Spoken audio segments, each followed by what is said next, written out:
जो कहानी सुनने जा रहे हैं उसका नाम है अच्छा मौसी अलविदा। इसे लिखा है प्रभात ने और इसे प्रकाशित किया है एकलव्य प्रकाशन ने।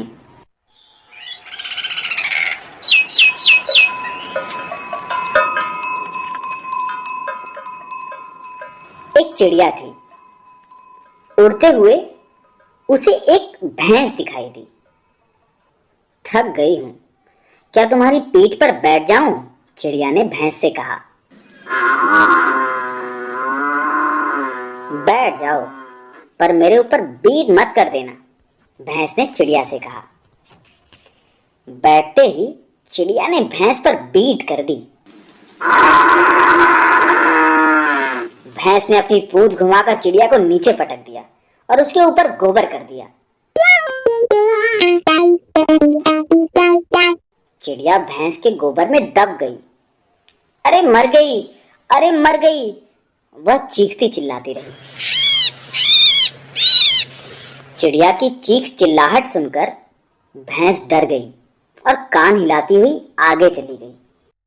उसके जाते ही चिड़िया की जान के दुश्मन एक बिल्ली वहां आ गई।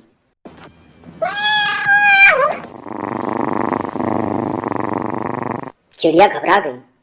उसने सोचा, अब क्या करूं? वह बिल्ली से बोली, आप तो मेरी मौसी हैं, मेरी माँ की बहन। बिल्ली बोली, मौसी तो हूं मेरी बच्ची, पर मुझे भूख भी लगी है।